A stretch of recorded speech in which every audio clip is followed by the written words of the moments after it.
കൂട്ടുകാർക്ക് നല്ലൊരു ദിവസം ആശംസിച്ചുകൊണ്ട് നമുക്ക് നേരെ കിരണിന്റെ കല്യാണിയുടെ ഇന്നത്തെ നല്ലൊരു വിശേഷം കേട്ടാലോ. അതിനു മുമ്പ് ആദ്യമായി കാണുന്നവരാണെങ്കിൽ ചാനൽ ഇഷ്ടപ്പെട്ട ഒന്ന് സബ്സ്ക്രൈബ് ചെയ്യാൻ മറക്കരുത്. വീഡിയോ ഇഷ്ടപ്പെടുവാണെങ്കിൽ ഒരു ലൈക്ക് തരാനും മറക്കരുത് കേട്ടോ. അപ്പൊ നമുക്ക് നേരെ നമ്മുടെ വിശേഷത്തിലേക്ക് അങ്ങോട്ട് പോയാലോ. ഇന്നത്തെ വിശേഷത്തില് വിക്രത്തിന്റെ അടുത്തേക്ക് ചെല്ലുവാണ് കിരണം. എന്നിട്ട് പറഞ്ഞു, എടാ നീ എന്താണ് ഇവിടെ കിടന്ന് കറങ്ങണേ? കുറെ സമയമല്ലോ എന്ന് പറയാം. അതെന്താ എനിക്കിവിടെ നിന്നുകൂടെന്ന് ചോദിക്കാം. നിന്റെ സ്വഭാവം ആയതുകൊണ്ട് പറയാൻ പറ്റില്ല. എന്തെങ്കിലും ഊടായപ്പായിട്ടാ നീ വന്നിരിക്കുന്നെങ്കിൽ നിന്നെ വേഗം വെറുതെ വിടില്ല മോനെ. ആരുടെയെങ്കിലും കഴുത്ത് ഞെരിച്ചു കൊല്ലാൻ പ്ലാൻ ഉണ്ടെങ്കിൽ അതങ്ങോട്ട് മനസ്സിൽ നിന്ന് കളഞ്ഞേക്കാൻ പറയാം. അത് കേട്ടതും വിക്രം പറഞ്ഞു, അതെ എനിക്ക് കഴുത്ത് ഞെരിച്ചു കൊല്ലാൻ പ്ലാൻ ഉണ്ട്. ആരുടെയാണെന്നറിയാവോ? എന്നെ പ്രസവിച്ച ആ സ്ത്രീയുടെ. അങ്ങനെ ഒരു കഴുത്ത് ഞെരിച്ചു കൊല്ലുവാണെങ്കിൽ ഞാൻ ആദ്യം അവരെ തീർക്കോളെന്ന് പറയാം. അല്ലാതെ മറ്റാരുടെ അഴിയിലേക്ക് ചെല്ലേണ്ട കാര്യമൊന്നും എനിക്കില്ല എന്ന് പറയാണ്. അത് കേട്ട് കഴിഞ്ഞപ്പോ കിരൺ പറഞ്ഞു, എടാ ഇപ്പോഴും നിന്റെ അഹങ്കാരത്തിന് ഒരു കുറവില്ലല്ലേ? നിന്നെ ജനിപ്പിച്ചു വരുത്തനുണ്ടല്ലോ, അവൻ എങ്ങനെയുണ്ട്? മുകളിലേക്ക് പോയോ അതോ ജീവനോടെ ഉണ്ടോന്ന് ചോദിക്കാം. ഇത് കേട്ടപ്പം വിക്രത്തിന് ദേഷ്യം വന്നു. വിക്രമൻ നിങ്ങൾ കൂടുതൽ അഹങ്കരിക്കൊന്നും വേണ്ട. ഓരോരുത്തർക്ക് നല്ല കാലം ചീത്തകാലം ഒക്കെ വരുമെന്ന് പറയാം. അതേടാ, പക്ഷെങ്കിൽ നിന്നെയൊക്കെ സംബന്ധിച്ച് നിനക്കൊന്നും ഒരു കാലത്തും നല്ല കാലം ഉണ്ടാകാൻ പോകുന്നില്ല. കാരണം എന്താണെന്നറിയോ? നിന്റെ ഒന്നും മനസ്സ് ശരിയല്ലടാ. നീയൊക്കെ ആദ്യം മനസ്സ് പോയി ശരിയാക്കും. ഒരിക്കലും നിനക്ക് നല്ല ഗതി ഉണ്ടാകാൻ പോകുന്നില്ല. നിന്റെയൊക്കെ മനസ്സിലെ കുരുട്ടുബുദ്ധിയും മറ്റുള്ളവരെ എങ്ങനെ ഇല്ലാതാക്കാന്നുള്ള ചിന്തകളൊക്കെയാ. അതുകൊണ്ടാണ് നിനക്കൊന്നും ഒരു ഗതിയും പരഗതിയില്ലാതെ നീയൊക്കെ ഇപ്പോഴും അലഞ്ഞു തിരിയുന്നതെന്ന് പറയുക. ഇത് കേട്ടുകഴിഞ്ഞപ്പോഴത്തേനും വിക്രത്തിന് ദേഷ്യം വന്നു. കാണിച്ചരാടാ നിന്നെ ഞാൻ എന്നൊക്കെ പറഞ്ഞ് വെല്ലുവിളിക്കണം. അതിനർത്ഥം എന്താടാ? നീ എന്തൊക്കെയോ ഗൂഢാലോചനകൾ നടത്തുന്നുണ്ടെന്നല്ലേ അതിനർത്ഥം. ദേ ഒരു കാര്യം ഞാൻ പറഞ്ഞേക്കാം. എന്തേലും പരിപാടി ചെയ്ത് തരികട പണി ഒപ്പിച്ച് എന്തെങ്കിലും വരുത്തി തീർക്കാൻ ശ്രമിച്ചാണ്ടല്ലോ നിന്നെ ഞാൻ വെറുതെ വിടത്തില്ല. നിന്നെ ഞാൻ ചുരുട്ടി എറിയൂന്ന് പറഞ്ഞിട്ട് കിരൺ അങ്ങോട്ടേക്ക് പോവാണ്. ആ സമയം വിക്രത്തിന് ആ പട കട്ടക്കലിപ്പായി. വിക്രം അങ്ങോട്ട് പ്രകാശിന്റെ മുറിയിലേക്ക് പോവാ. പിന്നീട് കിരൺ നേരെ ചെല്ലുന്ന താരയുടെ മുറിയിലേക്കാണ്. താരയുടെ അടുത്ത് കല്യാണം ഉണ്ടായിരുന്നു. കിരൺ പറഞ്ഞു, അതെ അവനിവിടെ ചുറ്റിപ്പറ്റുന്നുണ്ട് ആ വിക്രം. അവനെ ഒന്ന് സൂക്ഷിക്കാൻ നല്ലതെന്ന് പറയണം. ഇത് കേട്ടതും താര പെട്ടെന്ന് പറഞ്ഞു, അതെ കുഴപ്പമൊന്നുമില്ല, പേടിക്കൊന്നും വേണ്ടെന്ന് പറയാം. ആന്റിക്ക് അത് പറയാം. അവന്റെ സ്വഭാവം ശരിക്കും അറിയത്തില്ലാത്തോണ്ടാ കല്യാണി തന്നെ എത്ര തവണ ഇല്ലാതാക്കാൻ ശ്രമിച്ചാന്നറിയാവോ. എന്നിട്ട് വീണ്ടും അവൻ ഇവിടെ കിടന്ന് കറങ്ങുന്നുണ്ടെങ്കിൽ ആ സരയുമായിട്ട് അവൻ എന്തോ ഡീലിങ്സ് ഉണ്ട്. അതുകൊണ്ട് മാത്രം ആന്റിയുടെ മോളല്ലേ അവള് വെറുതെ ഇരിക്കുമെന്ന് ആന്റിക്ക് തോന്നുന്നുണ്ടോ? ഒരു കാരണവശാലില്ല. അങ്ങനെയാണെങ്കിൽ ആന്റി ഇവിടെ കിടക്കുന്ന പോലെ സേഫ് അല്ല. രാത്രി പോലും എന്ത് സംഭവിക്കാന്ന് പറയാം. അവന്റെ അമ്മൂമ്മ നാടൊട്ടയ്ക്ക് തെണ്ടി നടക്കുക മകന്റെ ചികിത്സയ്ക്ക് വേണ്ടിയിട്ട്. അതുകൊണ്ട് ഒരു കാരണവശാലും ഇനിയിപ്പൊ ആന്റി ഇവിടെ ഇങ്ങനെ കിടന്നാല് ശരിയാവുന്ന കാര്യമല്ല. എപ്പ ഏത് നിമിഷം വേണേലും അവൻ ഇങ്ങോട്ട് കടന്നു വരാന്നൊക്കെ പറയാണ്. ആ സമയം വിക്രം ആകെപ്പാടെ നാണം കെട്ട് തൊലി ഉരിഞ്ഞ് മുറിയിലേക്ക് കയറി ചെല്ലുവാണ്. മുറി ചെന്നിട്ട് ഇങ്ങനെ ആലോചിച്ചുകൊണ്ടിരിക്കുക. പ്രകാശം ചോദിച്ചു, എന്താടാ നീ എന്താ ആലോചിക്കണമെന്ന് ചോദിക്കുക.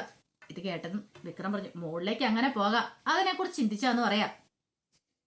നീ എന്താടാ ഇങ്ങനെയൊക്കെ പറയണേ? പിന്നെ ഞാൻ എങ്ങനെ പറയണമെന്ന് ചോദിക്കാം. എടാ നീ ഇങ്ങനെയൊന്നും ആയിരുന്നില്ല വിക്രം. നീ നിന്റെ അച്ഛനോടാ സംസാരിക്കണമെന്ന് ഓർമ്മയാണ്. പിന്നെ അച്ഛനോട് സംസാരിച്ചു പോലും. എടാ ഒന്നുമല്ലേലും നിന്നെ ഞാൻ ഇത്രയും കാലം വളർത്തിക്കൊണ്ട് വന്നതല്ലേ. ഇനിയിപ്പൊ വളർത്തിയാനുള്ള കണക്കൂടെ പറഞ്ഞു. അതിന്റെ ഒരു കുറവും കൂടെ ഉള്ളെന്ന് പറയാം. എടാ മോനെ അങ്ങനെയല്ല, നിനക്കറിയാലോ എനിക്ക് കൂടുതലൊന്നും അറിയണ്ടെന്ന് പറയാം.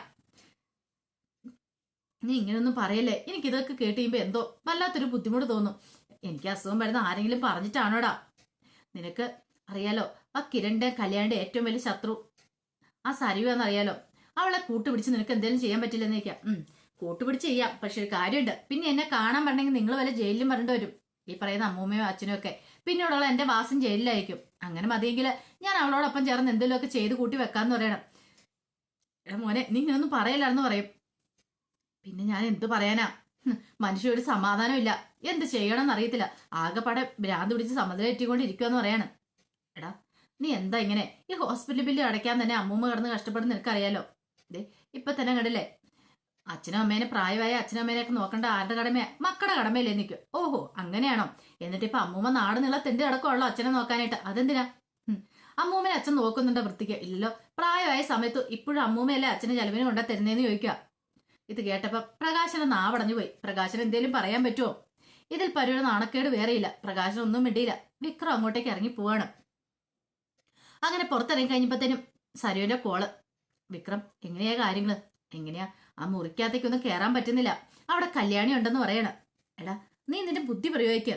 കല്യാണം വല്ല മെഡിസിനോ കാര്യങ്ങളോ എന്തെങ്കിലും വാങ്ങിക്കാൻ പുറത്തേക്ക് പോണ സമയത്ത് നീ അകത്തേക്ക് കയറിയിട്ട് അവരെ ഞെക്കിക്കൊല്ല്. അങ്ങനെയാണെങ്കിൽ കാര്യങ്ങളൊക്കെ നടക്കുള്ളൂ എന്ന് പറയാം. നോക്കട്ടെ എന്ന് പറഞ്ഞിട്ട് വിക്രം അവിടെ പതുങ്ങിയിരിക്കുകയാണ്. കുറച്ചു നേരം നോക്കി കഴിയുമ്പോഴത്തേനും കല്യാണി പുറത്തേക്ക് മെഡിസിൻ വാങ്ങിക്കാൻ അങ്ങോട്ട് പോകുന്നുണ്ടോ. ആ സമയത്ത് വിക്രം അകത്തേക്ക് കയറി ചെല്ലുവാണ്. അവിടെ നിന്ന് തലവണി എടുത്തു. താര നല്ല ഉറക്കത്തിലായിരുന്നു. താരയുടെ മുഖത്ത് അമർത്തുവാണ്. കുറെ സമയം അമർത്തി കഴിയുമ്പോഴത്തേനും താര അങ്ങോട്ട് മരിക്കുവാണ്. പെട്ടെന്ന് തന്നെ കൈയും കാലും ഒക്കെ തളർന്ന് ശ്വാസം നിലച്ചു പോവാണ്. ഒരു നിമിഷം സരയു ഞെട്ടി ഉണർന്നു. കാരണം പോകുന്ന വഴിക്ക് സരയു സ്വപ്നം കണ്ടായിരുന്നത് ഇങ്ങനെയൊക്കെ ആയിരിക്കും സംഭവിക്കാൻ പോകുന്നത്. വിക്രം അവിടെ ഉണ്ടല്ലോ, വിക്രം ചെയ്യാൻ പോകുന്ന കാര്യങ്ങളൊക്കെ മനസ്സിൽ കണ്ടു. ദൈവമേ, ഇങ്ങനെയൊക്കെ നടന്നാൽ മതിയായിരുന്നു. അങ്ങനെയാണെങ്കിൽ എത്രയും പെട്ടെന്നൊക്കെ നടക്കണം, കാര്യങ്ങൾ കുറച്ചുകൂടി എളുപ്പം. ആ ഒരു ചിന്തയായിരുന്നു. ഈ സമയം വിക്രം എന്ത് ചെയ്യുവാണ്? വിക്രം ഡ്രസ്സൊക്കെ ആ കഴിയിടുന്നതിന്റെ അവിടെയായിട്ട് പോയി നിൽക്കുവാണ്. അപ്പൊ ഈ നേഴ്സുമാരുടെ കോട്ടും ഡോക്ടേഴ്സിന്റെ കോട്ടും കാര്യങ്ങളെല്ലാം അവിടെ ഉണ്ട്. അങ്ങനെ ആ ഒരു പയ്യൻ വന്നാലും വിരിച്ചിട്ട് അങ്ങോട്ട് പോയി കഴിയുമ്പോഴത്തേക്കും വിക്രം അതിന്റെ അകത്തേക്ക് കയറി. അവിടെ കേട്ടൊരു കോട്ടെടുത്ത് പാൻറ്റും കോട്ടും പിന്നെ തലയിൽ വെക്കുന്ന തൊപ്പി മാസ്കും എല്ലാം എടുക്കുവാണ്. അതൊക്കെ ഇട്ടാണ് അങ്ങോട്ട് പുറത്തേക്ക് ഇറങ്ങുവാണ്. അങ്ങനെ ഇറങ്ങിക്കഴിഞ്ഞ് ചുറ്റും നോക്കി ആരുമില്ല, പരിചയമുള്ള ആരെയും കാണുന്നില്ല. നേരെ താരയുടെ മുറി ലക്ഷ്യമാക്കി അങ്ങ് നടക്കുവാണ്. ഇനി അങ്ങോട്ട് കയറി ചെന്നുമ്പോഴത്തേന് ആരാ കഥ തുറക്കുന്നിടത്തില്ല. മിക്കവാറും ആ കല്യാണി ആയിരിക്കും. അങ്ങനെയാണെങ്കിൽ പണിയുണ്ട്. ക്ലോറോഫോം എടുത്ത് മണപ്പിക്കുവാണെങ്കിൽ അവള് താഴെ വീണോളൂ. അതോടുകൂടി പിന്നെ അവളുടെ കാര്യത്തിൽ തീരുമാനമോ. അവള് പെട്ടെന്നൊന്നും എഴുന്നേക്കാനൊന്നും പോകുന്നില്ല. ആ ഒരു ചിന്തയായിരുന്നു. പതുക്കെ കഥ ഇങ്ങനെ ഒന്ന് തുറന്നു നോക്കിയപ്പോൾ ആരും അകത്ത് കണ്ടില്ല. താര മാത്രം മൂടി പതിച്ച് കിടക്കുന്നുണ്ട്. ഓ, അപ്പൊ ആരും ഇല്ല അകത്ത്. അങ്ങനെയാണെങ്കിൽ ഇനി ഒന്നും ആവശ്യമില്ല, ധൈര്യമായിട്ട് കയറി ചെല്ലാം എന്ന് കരുതിയിട്ട് വിക്രം പഹത്തും പതുങ്ങി ഒരു കള്ളനെ പോലെ അങ്ങോട്ട് കയറി ചെല്ലുവാണ്. ചുറ്റും നോക്കി ആരെയും കാണുന്നില്ല. വിക്രം പെട്ടെന്ന് എന്ത് ചെയ്യുവാണ്? ആ തലവണ എടുത്തു വെച്ച് കൊല്ലാനായിട്ട് അങ്ങോട്ട് തുടങ്ങുവാണ്. ശ്വാസം മുട്ടിച്ച് കൊല്ലാൻ തുടങ്ങുകയാണ്. ശബ്ദമില്ലാത്തതുകൊണ്ട് ഒച്ചപ്പാടൊന്നും ഉണ്ടാകത്തില്ലോ. അങ്ങനെ മുഖത്തേക്ക് തലയണ അങ്ങോട്ട് അമർത്തി കഴിഞ്ഞപ്പോഴത്തേനും വിക്രം ഒരു പന്ത് പോലെ തെറിച്ചു പോവാണ്. ഒരിക്കലും പ്രതീക്ഷിച്ച കാര്യമായിരുന്നല്ലത്. ഇതാരാന്ന് ഓർന്ന് നോക്കിക്കഴിഞ്ഞപ്പോഴത്തേനും അതിനകത്തുനിന്ന് കിരൺ ഇങ്ങോട്ട് പൊങ്ങി വരുവാണ്. കാരണം താര അവിടെ കിടക്കണേന്ന് ഓർത്തോണ്ടായിരുന്നു വിക്രം ചെയ്തേ. വിക്രം മനസ്സിൽ കാണുമ്പോൾ ഈ പറയുന്ന കിരണും കല്യാണിയൊക്കെ മാനത്ത് കണ്ടു. പിന്നീട് അവിടെ നടന്നൊരു സംഹാര താണ്ഡവമാണ് കിരണിന്റെ. കിരണ് അവിടെ ഇട്ട് വിക്രത്തിനെ അങ്ങോട്ട് ഓടിച്ച് ഞുറുക്കണം. കൈയും കാലും എല്ലാം ഓടിച്ച് അവസാനം ഞുറുങ്ങി അയ്യോ പൊത്തോന്ന് പറഞ്ഞ് കിടന്ന് അലറി നിലവിളിക്കുവാണ്. പിന്നീട് നേരെ കിരൺ ചെല്ലുന്നേ കല്യാണിയുടെ താരയുടെ മുറിയിലേക്കാണ്. ചെന്ന് കഴിഞ്ഞപ്പോ തന്നെ കിരൺ പറഞ്ഞു, ഞാൻ അപ്പോഴേ പറഞ്ഞില്ലേ അവൻ വരുമെന്ന് എനിക്കറിയായിരുന്നു. അവനിപ്പോ ആടെ റൂം നമ്പർ 9 അവിടെ അഡ്മിറ്റ് ആക്കിയിട്ടുണ്ട്. പുറമേ മുറിവൊന്നും കാണാനൊന്നുമില്ല, പക്ഷെ നല്ല ചതയുണ്ട്. കൂമ്പിനൊക്കെ നന്നായിട്ട് കൊടുത്തിട്ടുണ്ട് ഞാനെന്ന് പറയാം. പിന്നെ ഡോക്ടേഴ്സിന്റെ ഞാൻ കാര്യങ്ങളൊക്കെ തുറന്നു പറഞ്ഞിട്ടുണ്ട്. അതുകൊണ്ട് ഇനിയിപ്പോ കുഴപ്പമില്ല, അവന്റെ ചികിത്സ ചെലവ് ഞാൻ വഹിക്കാന്ന് പറഞ്ഞിട്ടുണ്ട്. അതോടൊപ്പം തന്നെ ഇനിയിപ്പോ താരാനിയുടെ മേലെ ഡോക്ടേഴ്സിന് ഒരു കണ്ണുണ്ടായിരിക്കും, കൂടുതൽ കെയറിങ് കിട്ടും. ഇനി അവൻ പെട്ടെന്നൊന്നും എഴുന്നേക്കാനായിട്ട് പോകുന്നില്ലെന്ന് പറയാണ്. ഐസ് ഇത് കേട്ട് കല്യാണി പറഞ്ഞു, എന്തിനാ അവനെ ജീവനോടെ വെച്ചേ? അവനെ അങ്ങോട്ട് കൊന്നു കളഞ്ഞേക്കാൻ മേലായിരുന്നോ? ഇതിനേക്കാളും ഭേദം അത് തന്നെയാ. അവന് കിട്ടേണ്ടത് അതാ. കാരണം എത്ര കിട്ടിയാലും അവൻ പഠിക്കാനും പോകുന്നില്ല. അവൻ ജീവനോടെ ഇരുന്ന ഇനി ആപത്താന്ന് പറയാണ്.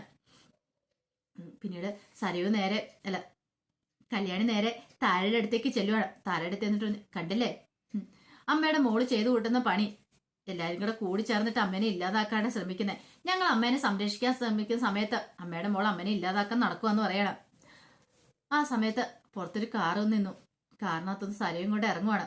സരയു ഇറങ്ങി വന്നപ്പോഴത്തേനും സ്ട്രെച്ചറയിൽ ഒരു ബോഡി അങ്ങോട്ട് കൊണ്ടുപോകണം, മുഖമൊക്കെ മൂടിയിട്ട്. ഭയങ്കര സന്തോഷത്തോട് കൂട്ടാ സരയും ഇങ്ങോട്ട് ഇറങ്ങി വരുന്നത്. ഇപ്പൊ താരനെ ഇല്ലാതാക്കിയല്ലോ എന്നുള്ള സന്തോഷത്തില്ല. അപ്പൊ അതിന്റെ വിശേഷങ്ങളൊക്കെയാണ് നമ്മൾ കാണുന്നത്. ഇതിന്റെ ബാക്കി വിശേഷങ്ങളുമായിട്ട് വൈകുന്നേരത്തെ പ്രൊമോയി വരാം കേട്ടോ.